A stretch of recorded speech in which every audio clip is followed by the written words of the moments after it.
BBC নিউজের নিয়মিত আয়োজন সংবাদ সম্প্রসারণে সবাইকে স্বাগত জানাচ্ছি আমি মুক্তাদির। অনেক দিনের বাছাই করা সংবাদ এবং এর পর্যালোচনা দিয়ে সংবাদ সম্প্রসারণে আজ অতিথি হিসাবে আমাদের সাথে অনলাইনে যুক্ত আছেন বাসসের ব্যবস্থাপনা পরিচালক ও প্রধান সম্পাদক কামাল উদ্দিন সবুজ এবং সাংবাদিক আকবর হোসেন। স্বাগত আপনাদের সংবাদ সম্প্রসারণে। আকবর হোসেন, কামাল উদ্দিন সবুজ, ঠিক কিছুক্ষণ আগেই আমরা ৩৬শে জুলাই বা ৫ই আগস্ট পার করলাম। আপনাদের নিশ্চয় মনে আছে যে এইভাবে আবু সাঈদ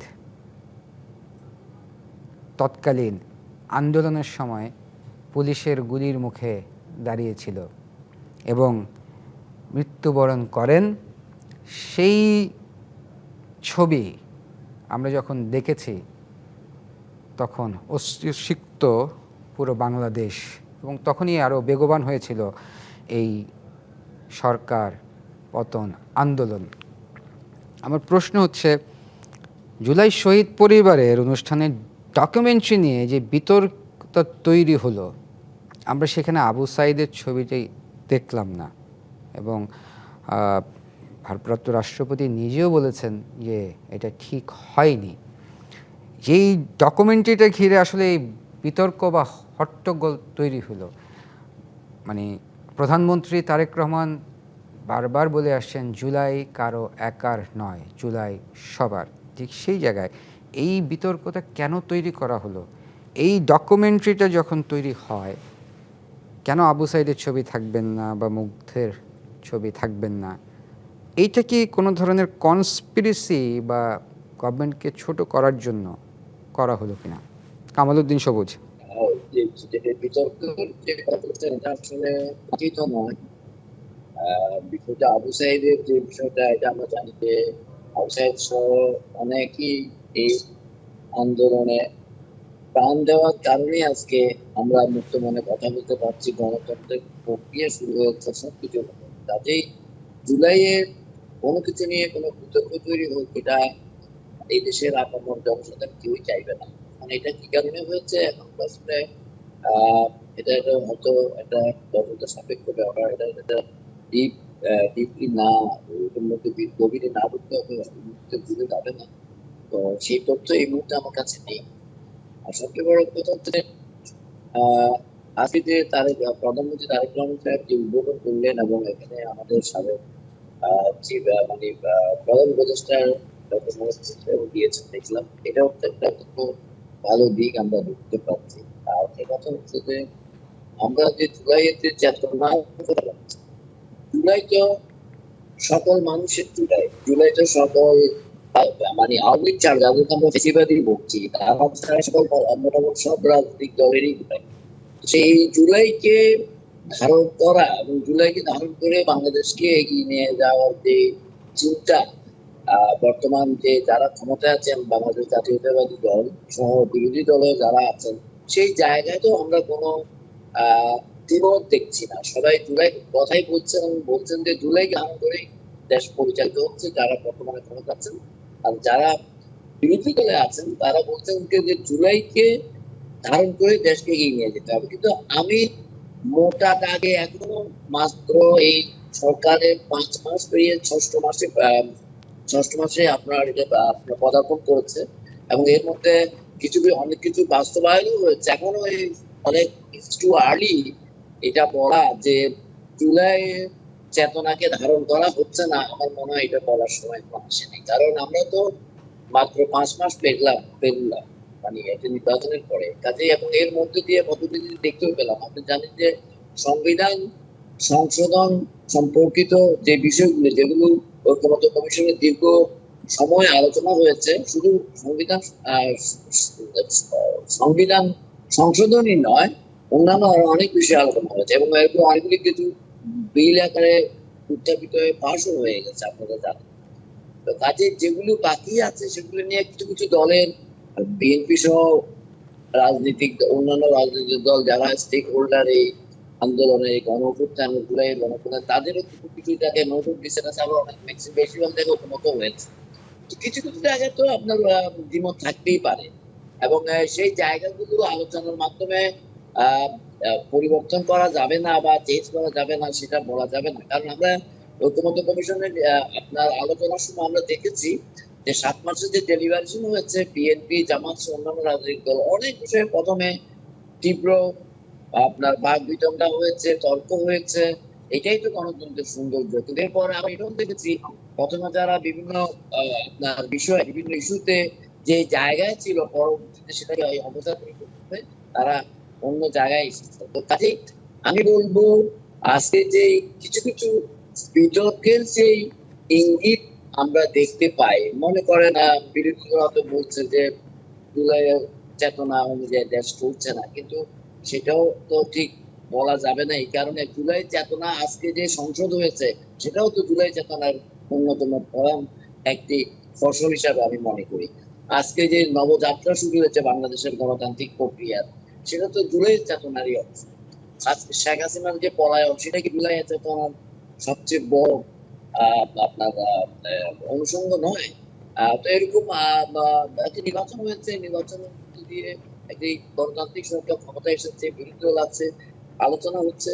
আমি মনে করি বর্তমানে এই জুলাই পরবর্তী যে বাংলাদেশ, আমরা যে আজকে 20 বছরের মতো প্রায়, এই জুলাই পরবর্তী বাংলাদেশ তো ভিন্ন এক বাংলাদেশ। সেই বাংলাদেশে হ্যাঁ ঠিক আছে, এক গণতন্ত্রের সাথে থেকে আলোচনা হবে, পার্লামেন্টের ভিতরে হবে, বাইরে হবে। এবং আপনি দেখেন সংবিধান সংশোধন নিয়ে যেটা গতকালকে যে বিশেষ কমিটি গঠন করা হয়েছে, তার প্রথম সভা অনুষ্ঠিত হয়েছে এবং এটা নিয়ে অনেক আলোচনা হচ্ছে। আমি একটা কথা এটা বলে রাখি, সেটা হচ্ছে যে এটা কিন্তু আপনার বিরোধী দল যদিও এই কমিটিতে তাদেরকে 5 জন দেওয়ার কথা বলা হয়েছে, তারা জানি, কিন্তু আমি জানি না কেন জানি, এটা কিন্তু মানে খুব ভালো কাজ হয়েছে বলে আমি মনে করবো না। এই কারণ সংবিধান সংশোধনটা তো আপনার পার্লামেন্টের মাধ্যমে করতে হবে। এটা এমন কোনো বিষয় না যে আমি পার্লামেন্টের বাইরে থেকে করতে পারবো। কাজে তাদের যদি কোনো মত থাকে, বিরোধী দল তো কামালউদ্দিন সবুজ দিবে না, কারণ তারা তো এই পদ্ধতিতে তো মানছেই না। তো যেহেতু মানছে না, তারা তো ওইখানে তাদের লোক দেবে না।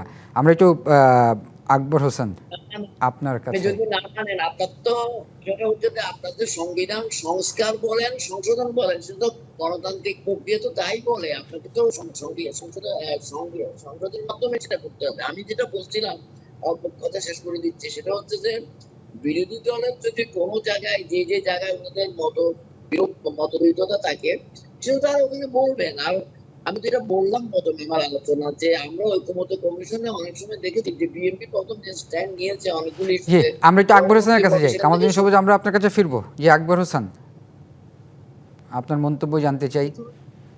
হ্যাঁ, প্রথমে যে প্রশ্নটা করছিলেন যে জুলাই ডকুমেন্টারি নিয়ে যে কথাটা উঠেছিল, আমার মনে হয় না যে এটা একেবারে অনেক ডেলিবারেটলি করা হয়েছে। আবার এটাও মনে হয় না যে খুব সরল মনে করা হয়েছে। কারণ এটা আমি দুটো একটা কনটেক্সট আছে, এটা আপনাকে বলি। যে আমরা জুলাইয়ের পরবর্তী ঠিক ধরেন মাস দেড়েক পর থেকেই 2024 সালে আমরা খেয়াল করছিলাম যে আবু সাইদকে দেখানো হচ্ছিল যে Abu Sayeed is more of মানে জামায়াতের একজন সাথী, বা জামায়াত তাকে বেশি ওন করছিল।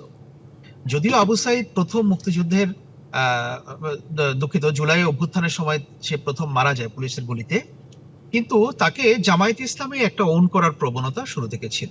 অন্যদিকে বিএনপি বেশি ওন করতো ওয়াসিম, চট্টগ্রামের যে ওয়াসিম।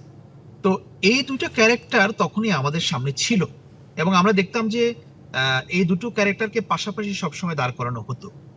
এখন যে ডকুমেন্টারিটা করা হয়েছে, এখন কে কোন দলের এটা তো মুখ্য বিষয় নয়। কারণ জুলাই তো আসলে সবগুলো দলের ঐক্যবদ্ধ ভাবেই হয়েছিল, যেটা আসলে সকল রাজনৈতিক দল, সকল পেশাজীবী সংগঠন, সাধারণ মানুষ, তাদের অংশগ্রহণে এটা হয়েছিল। এখন এই ব্যাপারটা মানে আমার কাছে যেটা মনে হয়, যাদেরকে কমিশন করা হয়েছে, তারা হয়তো মনে মনে ভেবে যে আবু সাইদকে যেহেতু জামায়াতের বেশি ওন করা হয়, এখন তাকে বাদ দিলে সেটা ভালো হয় কিনা, এরকম একটা বিষয় মনে হয় আমার ধারণা যিনি ডকুমেন্টারি মেকার তার মনে তৈরি হয়েছিল। অন্যদিকে ওয়াসিমের ব্যাপারটা, হ্যাঁ, ব্যাক অফ মাইন্ড, যে বিএনপি যেহেতু তাকে বেশি ওন করে, ওটাকে বেশি সামনে আনা হয়। এখন এটা ভেরি আনফর্চুনেট যে গণ অভ্যুত্থানের 2 মাসের মাথায় এসে এই ব্যাপারগুলো নিয়ে একটা ভেদাভেদ তৈরি হবে। আরেকটা রিজন হতে পারে যে হয়তো যিনি ডকুমেন্টারিটা তৈরি করেছেন তিনি হয়তো তার মানে এখানে নলেজের ঘাটতি আছে। কারণ দেখুন, যে কোনো ডকুমেন্টারি তৈরি করা এরকম অভ্যুত্থানের উপর, এটাতে কিন্তু একটা প্রপার সাংবাদিকতার নলেজের প্রয়োজন হয়। একেবারে যে শুধু যারা ডকুমেন্টারি মেকার, সাধারণভাবে যারা তৈরি করেন, তাদেরকে দিয়ে এই ধরনের কাজগুলো খুব বেশি হয় না। কারণ এই ঘটনাগুলো তো এসেনশিয়ালি একটা পলিটিক্যাল ইভেন্ট।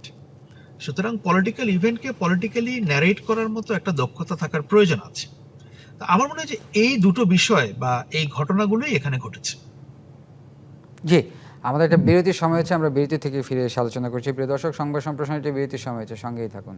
বিরতির পর আবারও স্বাগত সংবাদ সম্প্রসারণে। আমাদের সাথে অতিথি হিসেবে অনলাইনে যুক্ত আছেন বাসেসের ব্যবস্থাপনা পরিচালক ও প্রধান সম্পাদক কামালউদ্দিন সবুজ এবং সাংবাদিক আকবর হোসেন। ফিরছি আলোচনায়। কামালউদ্দিন সবুজ, প্রধানমন্ত্রী তারেক রহমান অভিযোগ করেছেন যে একটি গোষ্ঠী পরিকল্পিতভাবে দেশকে অস্থিতিশীল করার চেষ্টা করছে, এবং উনি আরও বললেন যে ফ্যাসিবাদের উত্থানের সহযোগিতা কিনা তা ভাবার আহ্বান। ধন্যবাদ। আমরা বেশ কিছুদিন ধরে পরিলক্ষিত করছি যে আপনার প্রধানমন্ত্রী তারেক রহমান সাহেব যে কথাটা বলছেন, একটি গোষ্ঠী পরিকল্পিতভাবে দেশে বিশৃঙ্খলা তৈরি করার চেষ্টা, এটা কিন্তু দুটো জিনিস। আমরা যদি এভাবে ডেট করি, আপনি দেখেন আজকে কিন্তু শেখ হাসিনা দিল্লিতে একটা ভার্চুয়াল এতে ই করার কথা, এবং সেটা যাতে বাংলাদেশের গণমাধ্যমের কথা না হয় সেই ব্যাপারে সরকারের একটা অবস্থান আমরা দেখেছি। উনি দেশ থেকে পালিয়ে যাওয়ার পর বিভিন্ন সময় দিল্লিতে বসে উনি বিভিন্ন ভাবে নানা ধরনের উস্কানিমূলক কথা বলেছেন, বাংলাদেশের গণতন্ত্রের বিরুদ্ধে কথা বলেছে, বাংলাদেশের আপামর জনসাধারণ যা বাংলাদেশের আপামর জনসাধারণের বিরুদ্ধে চলে থাকে। তো কাজেই আজকে যে জুলাই গণ অভ্যুত্থানের দ্বিতীয় বর্ষপূর্তিতে আবার নতুন করে ফ্যাসিবাদী গোষ্ঠী, যাদের অনেকে বাংলাদেশে এখনো অবস্থান করছেন, কিছু কিছু নেতা হয়তো বিদেশে পালিয়ে গেছেন, কেউ কেউ হয়তো জেলে আছেন, তারা যে বিভিন্ন সময় বিভিন্ন আন্দোলনে আপনি দেখবেন যে আমাদের গত 2 বছরে বিশেষ করে অন্তর্বর্তীকালীন সরকারের সময় অনেকগুলি আন্দোলন, এইসব আন্দোলনে পরবর্তী একটা সময় দেখা গেল যারা আন্দোলন করছে তাদের এই আন্দোলনের মধ্যে ফ্যাসিবাদীরা বিভিন্ন সময় এই আন্দোলনের মধ্যে ইনফিলট্রেট করেছে এবং তারা law and order situation create করার চেষ্টা। বর্তমান সরকার মধ্যে 5 মাসের থেকে একটু বেশি বয়সী সরকার, এখানেও কিন্তু কিছু কিছু আন্দোলনের মধ্যে আপনার ফ্যাসিবাদীরা ঢোকার চেষ্টা করছে। কারণ যে কোনো সুযোগের মানে একটু সুযোগ হলেই তারা মনে করে যে তারা দেশে একটা অবস্থা তৈরি করবে। কিছুদিন আগে আমরা গোয়েন্দা তথ্যের ভিত্তিতে সরকারের আমরা দেখেছি যে রেড অ্যালার্ট জারি করতে আপনার সারা দেশে আইন শৃঙ্খলা রক্ষার স্বার্থে। তো কাজেই এই যে নিশ্চয়ই স্পেসিফিক কোনো তথ্য ছিল, আমি এর মধ্যে আমরা দেখছি বাংলাদেশে শেখ হাসিনা যে দিল্লিতে বসে এবং শেখ হাসিনা যারা যারা অনেকে যারা ভারতে চলে গেছে, তারা বিভিন্ন সময় সামাজিক মাধ্যমে নানা ধরনের উস্কানিমূলক বক্তব্য দেন এবং শেখ হাসিনার দেশে ফিরে আসা নিয়ে বক্তব্য দেন, অন্যান্য বিষয়ে বক্তব্য দেন। এগুলোতে এই বিষয়ে বাংলাদেশের বর্তমান সরকারের অবস্থান স্পষ্ট করে বলেছেন যে শেখ হাসিনা যে দিল্লিতে বসে যে রাজনৈতিক বক্তব্য এবং উস্কানিমূলক বক্তব্য দিচ্ছে, সেটা ভারতের মাটি থেকে যাতে না করতে পারে সে ব্যাপারে ভারত সরকারের কাছে জবাব চেয়ে কিন্তু বাংলাদেশ সরকারের পক্ষ থেকে এর চিঠিও দেওয়া হয়েছে। তো কাজে এই ব্যাপারে ভারতের কিন্তু কোনো মত এখন পাওয়া যায়। কিন্তু এই বিষয়টা আসলে দেখুন, বাংলাদেশ তো একটা স্বাধীন সার্বভৌম দেশ, এটা বাংলাদেশের এখানে আমাদের বিভিন্ন রাজনৈতিক দল থাকবে, এখানে মত থাকবে, কিন্তু যারা আজকে বাংলাদেশকে গত 16-17 বছরে এদেশের গণতান্ত্রিক প্রক্রিয়াকে নষ্ট করে দিয়ে, বাংলাদেশের অর্থনীতিকে ধ্বংস করে দিয়ে, এদেশের মানে কি বলে একটি একদলীয় শাসন কায়েম করেছিল, যদিও মানে মুখে না বললেও মূলত সেটা একদলীয় শাসনেরই নামান্তর ছিল। তো সেই জায়গায় সেই যুগে বাংলাদেশের মানুষের ফিরে চায়।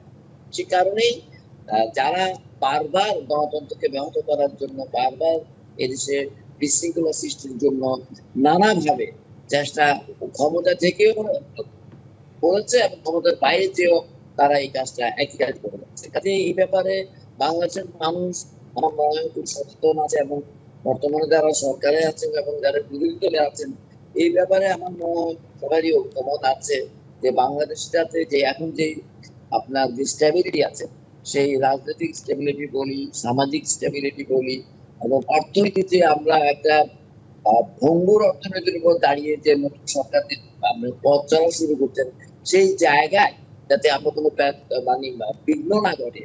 কারণ আমরা যদি স্থিতিশীলতা রাখতে পারি তাহলেই কিন্তু আমরা অর্থনৈতিক যে আমাদের যে ভঙ্গুর অবস্থা তৈরি হয়েছিল 16-17 বছর, সেখান থেকে আমরা এটাকে রিকভার করে আমরা সামনে এগিয়ে যেতে পারবো। সেই অনেক উদ্যোগ নেওয়া হয়েছে। কাজে স্থিতিশীলতাটা রাখা খুবই গুরুত্বপূর্ণ এবং গণতান্ত্রিক প্রক্রিয়াটাকে কন্টিনিউ করা খুব গুরুত্বপূর্ণ। তো এইসব বিষয়ে বাংলাদেশের আমি মনে করি মানুষের ঐকমত আছে, এবং সরকারও নিশ্চয়ই সেদিকে সজাগ দৃষ্টি রাখবেন যাতে কোনো ধরনের ল অ্যান্ড অর্ডার সিচুয়েশন তৈরি না হয় দেশে বা দেশের বাইরে থেকে। সে ব্যাপারে সজাগ দৃষ্টি থাকলেই আমরা, কারণ আজকে যে জুলাইয়ের যে দ্বিতীয় বর্ষ পালন হলো, সে ঘুরে ফিরে আমরা দেখলাম রাজনৈতিক দল, সরকার, সবাই কিন্তু এটা পালন করছে এবং কয়েকদিন ধরে নানা অনুষ্ঠানের মাধ্যমে এটাও চলছে।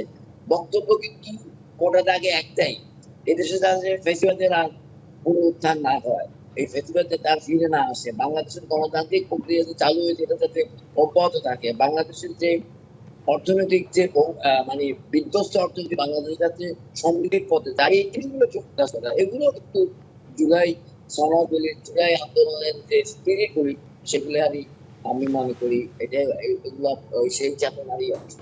কাজেই আমাদের এই বিষয়টা আজকের এই দিনে এই শপথটা নিশ্চয়ই সবাই নেওয়া উচিত, আমি নিচ্ছেও নিশ্চয়ই তাদের বক্তব্যের মাধ্যমে, তাদের অঙ্গীকারের মাধ্যমে, যে বাংলাদেশ যাতে আর পিছনে ফিরে না যায়, ফেসিবাদের আবার সেই করার গ্রাসে যাতে বাংলাদেশ আর পতিত না।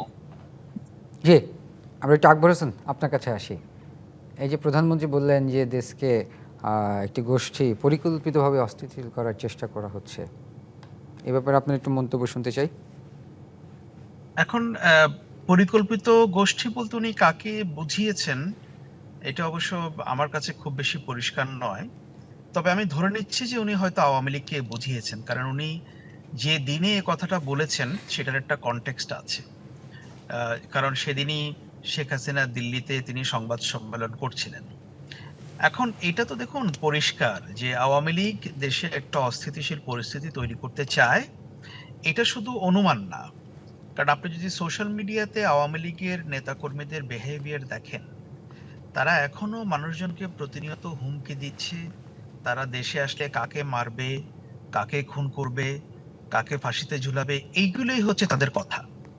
এর বাইরে কিন্তু তারা আর অন্য কোনো কথা বলছে না। তাদের মধ্যে কোনো অনুতাপ নাই, অনুশোচনা নাই, কোনো কিছু নাই।